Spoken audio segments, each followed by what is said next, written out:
Welcome, everyone. Welcome back. The Hecate's Doorway podcast.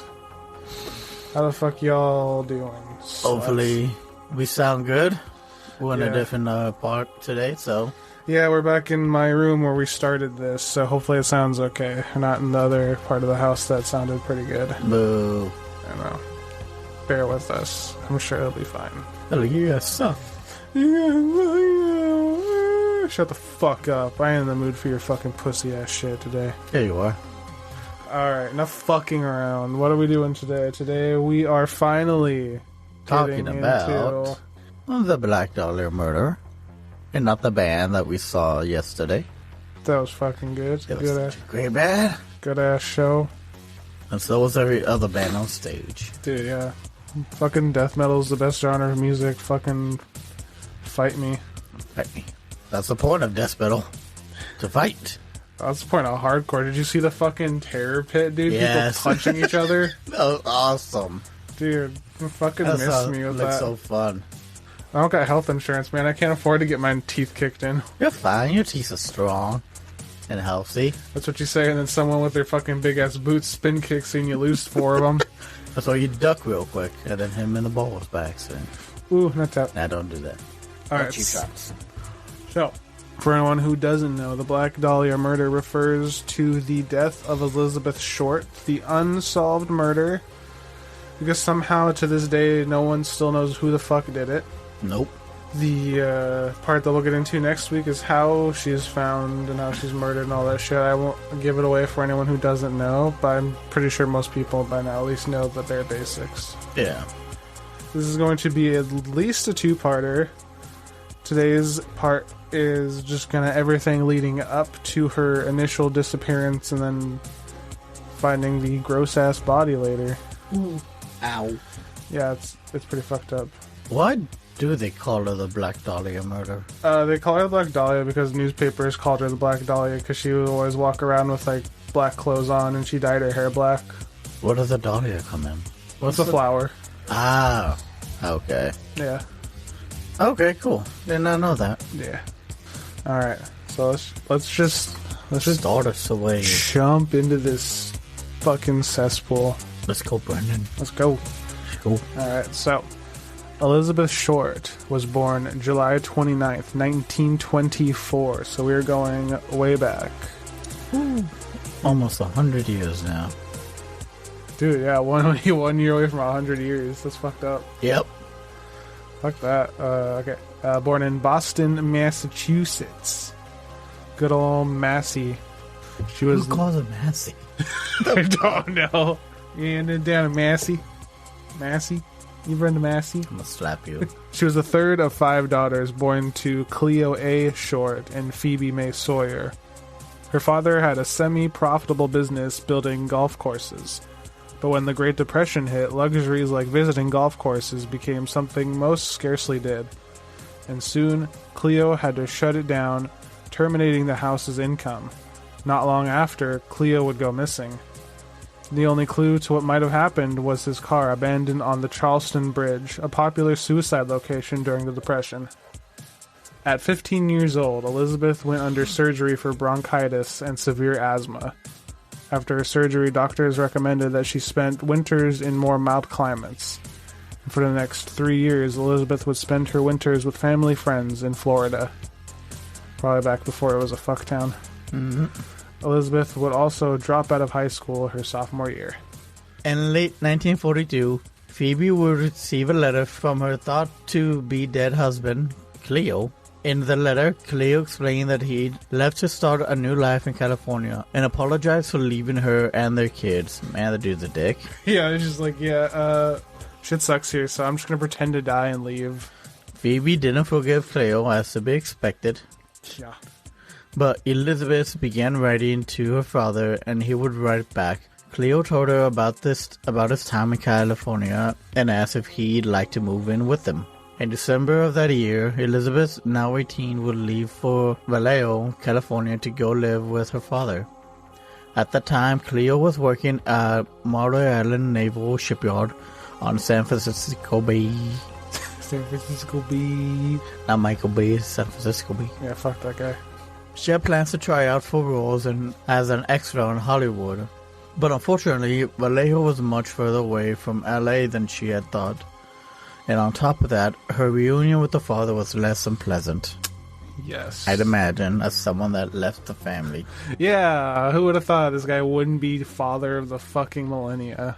Cleo claimed he tried at first to get along with his daughter and entertain her interests. But as time went on, the friction between them grew more and more. He began to criticize her ideas of being an actress, as well as accusing her of being messy and having, quote, bad morals, end quote. We all know 1940s morals. Nothing but good. It got to the point where Cleo kicked her out of his home, later stating, quote, I told her to go her way and I'd go mine. We didn't get along and I wanted nothing more to do with her, end quote. Imagine saying that about your own fucking daughter. To be fair, he did leave them. Yeah, So of course he wouldn't actually care about them. Yeah, for real. Elizabeth was able to get a job on the Vallejo base as a civilian and was able to apply for a room on base. She was able to find work and quickly became the talk amongst the male soldiers, as will happen many times in her story. Though a housing shortage on base led Elizabeth to stay with whoever would have her instead of being given her own quarters. And after being physically assaulted by a sergeant after refusing his advances, she ended up staying with Sergeant Mary Stratter. Damn. Yeah. Dude was just like, wanna fuck? And like she said no, and he punched her. Damn. Yeah. They can't take rejection. No, they cannot, apparently. That's a big red flag right there. Someone never punches you because you say no to their advances. Run away, they're gonna kill you. Yeah, probably. Little fucking beach babies, dude. Elizabeth would later start looking for work and housing off base and would stay with whomever she could. Staying at a ranch near Santa Barbara in an old bunkhouse and later moving into Santa Barbara for work and staying on the couch of a woman's apartment she'd met in town. Sometime towards the end of September, while drinking with some friends and soldiers at a restaurant, police were called to break up the group as they were getting a little loud. Getting a little loud. Oh no, not a little loud. No, they can't get a little loud. The group dispersed, but since Elizabeth was underage... Wait, what? Under drinking age. Oh, okay. Yeah, she was 18. I think 18 I forgot. Maybe 19 at this point. She was taken as charged with underage drinking. I forgot about that. Yeah, you can't underage drink. That's bad. Maybe. That's bad. Unless you get permission. Then that's good. Police officer Mary Unkefer would take personal custody of Elizabeth as they awaited her charges. It would later be decided that, since her father wanted nothing to do with her, she would be taken back to Massachusetts with her mother since she had nowhere else to go. Unkefer would take Elizabeth to a Greyhound bus station, giving her a $10 bill, which is probably more like a 50 back then. Yeah.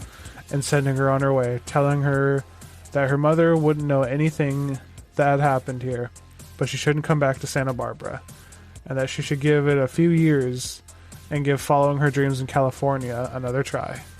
Elizabeth would make it back to Massachusetts, but as winter approached, she made her way to Florida. And while in Florida, Elizabeth would meet Major Michael Matthew Gordon, long-ass name, an Army Air Force officer of the 2nd Air Commando Group, who was at the time training for his deployment into Southeast Asia during World War II. WW2, baby. The big two. The big two. The big W2. The big WW, the big 2-2. What? WWII. What? Are you good? Let's say so World War II. WWII. You know, Roman numerals 2 is II. Stop talking. Stop talking. Shut the fuck up. Just stop. Just stop. According to friends of Elizabeth, she told them that Gordon had written a letter of proposal to her while he was recovering in Indiana after his plane had crashed. An offer which she accepted, but on August 10, 1945, Gordon's plane would again crash, this time taking him with it. 2 weeks before the war would have ended. Man, we're just meant to die in a plane crash. Yep.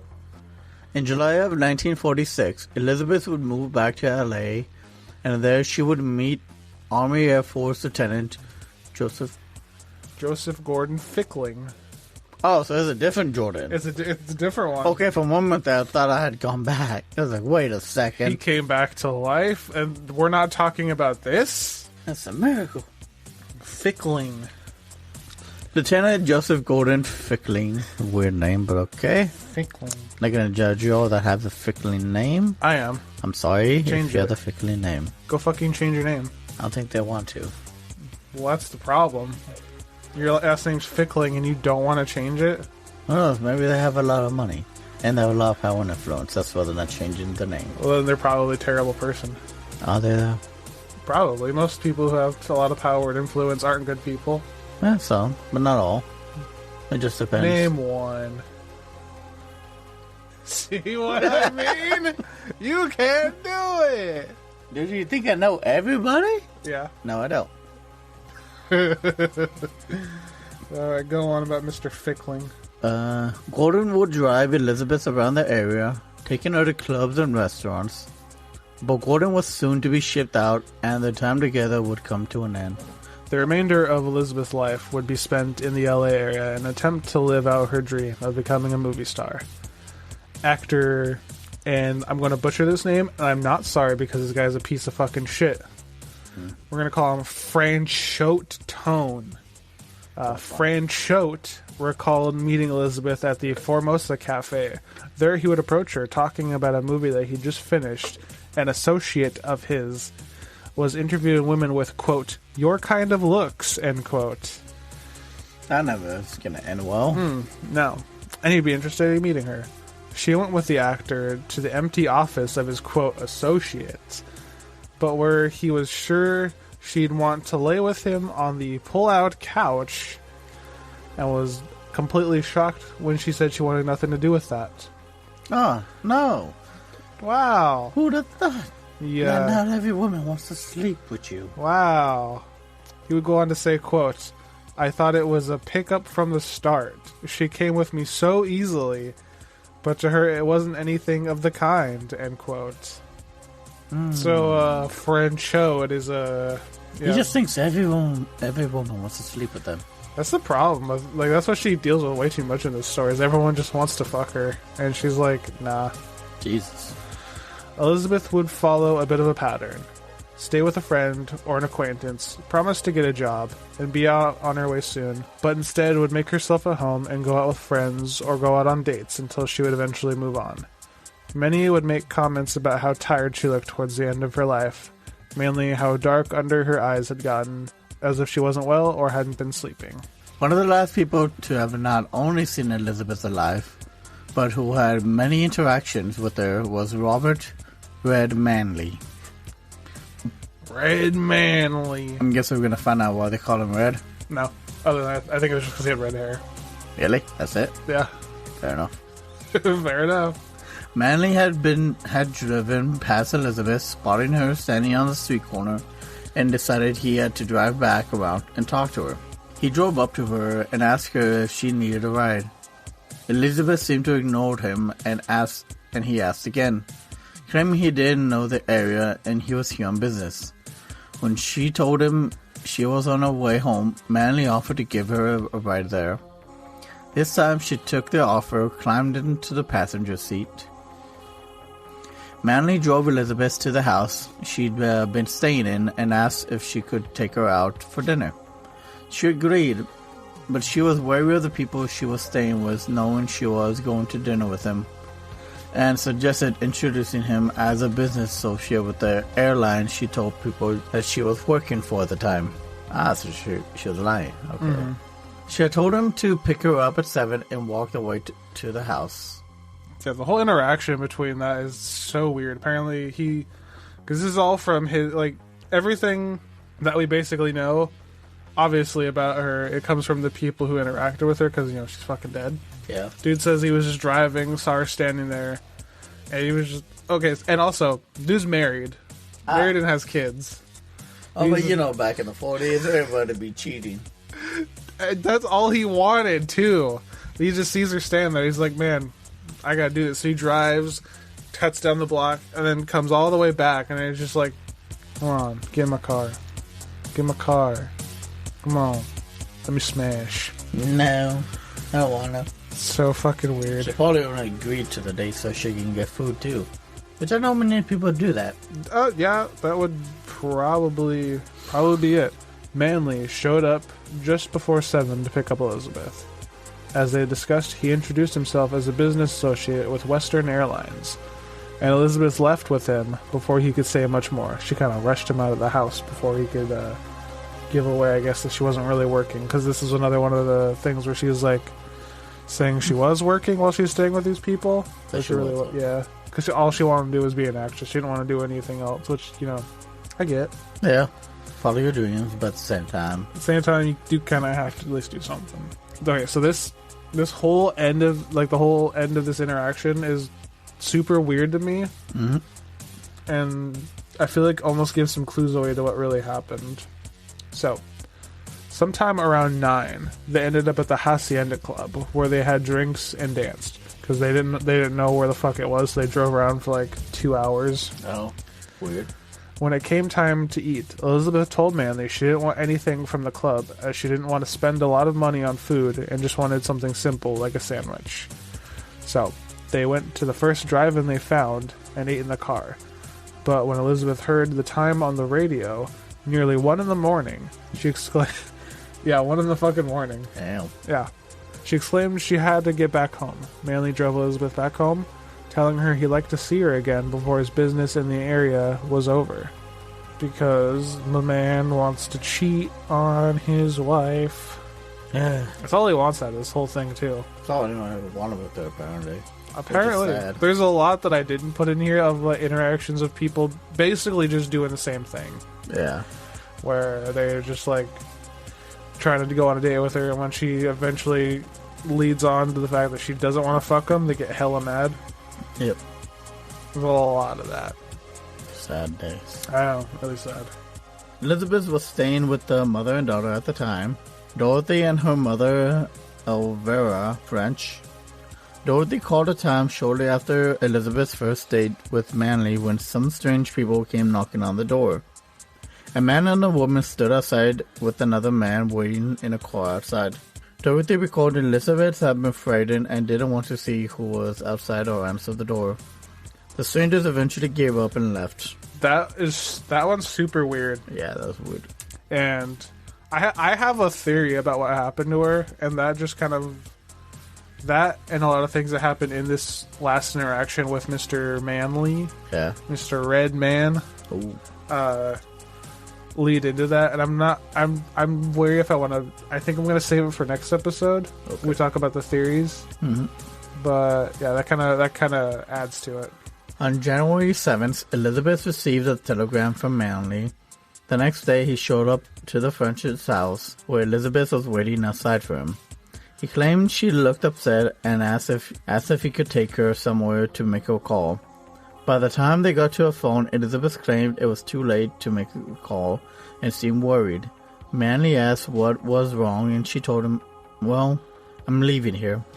Maybe you can take me someplace to get a room for the night and I can get a bus in the morning." Claiming she had to get back to LA. So they went back to the French's home to grab her suitcase and got Elizabeth a room. After the room, they went out to a diner. That's the show, folks. Yay. After the room, they went out to a diner. After the diner, Elizabeth wanted to go to the U.S. Grand Hotel and watch a band play. While there, Manley noted that Elizabeth would become very quiet and continuously glance towards the door, almost as if she wanted to go there to find someone. After that, they went back to the Hacienda Club, where Elizabeth's mood seemed to lighten back up. When it got late, Elizabeth told Manley she wanted to leave and considered getting on a bus right away. Manley convinced her to stay in the room they got. On the way back to the room, she complained of not feeling well and that her stomach was bothering her. They brought some food back to the room. Elizabeth changed into a sweater and rolled up her sleeves before eating. Manley claimed to see red scratch marks all over her arm, and when asked about them, Elizabeth replied, "I have a jealous boyfriend." Damn. That's if those are actual scratch marks. True. Shortly after that, Elizabeth began to shiver. She wrapped herself in Manley's coat, 2 blankets, and sat in front of the fireplace, but continued to shiver. and acts very tired. According to Manny, he fell asleep, and when he woke up the next morning, Elizabeth seemed to be more herself. They checked out and left after Manny came back from a morning business appointment. Yeah, that one's weird. Maybe drugs? That's kind of what I think. Like, are there like some kind of withdrawals? Yeah. I mean, that's the only thing I can see that points to that. But it also does also kind of add to the theory that I have that I'll divulge next episode. Ooh, mysterious theories. Mysterious. They made several stops for food and coffee before Elizabeth had to stop and make a call. Once back in the car, she claimed to have called her sister, who she said lived in Berkeley. She told him she'd be staying with her for a bit and that her sister was going to meet her in LA. Manley claims he asked Elizabeth if she was meeting her sister at the Baltimore hotel, claiming he was being a little sarcastic. But Elizabeth replied that she was meeting her there, though he thought it was strange he didn't say anything. Almost like she was just like, oh yeah, no, that's where I'm meeting her. Yeah, that checks out. Checks out. Before they got to the hotel, Elizabeth said she needed to check her bags. They stopped at a Greyhound bus station where she went inside to check her bags. Manley moved his car to the front entrance at Elizabeth's request, and soon she leaves the station and they were back on their way to the Baltimore hotel. That's another weird one. So basically they're driving and she just like starts looking at one of her bags. She's like, we need to stop somewhere so I can look through my bags. Yeah. So she gets out. Well, they both get out together. And as they get in the station, she's like, hey, you should move the car onto the other side because it's kind of sketchy out here. So she's checking through her bags while he's moving the car around. By the time he moves the car around, she's done. Something sketchy is going on. So fucking weird. At the hotel, Elizabeth asked Manny to ask the front desk if her sister had checked in while she was in the restroom. The receptionist told Manny that no one under the name she'd given him. When Elizabeth came back, she suggested they might just be too early. That's another weird one. Like, it's almost like whatever she pulled out of her bag. Yeah. She had to, like, I don't know. That's one of those things that I don't ever see anyone talk about.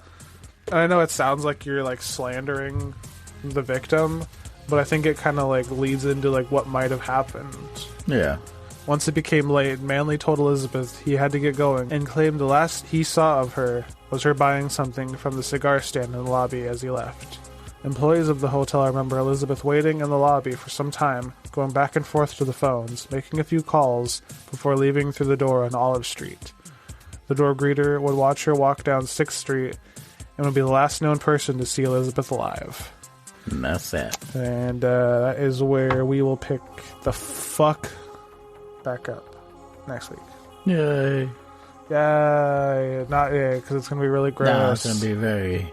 It's going to be disgusting. The autopsy report is fucking vile as hell. The stuff they did to her, that shit was personal.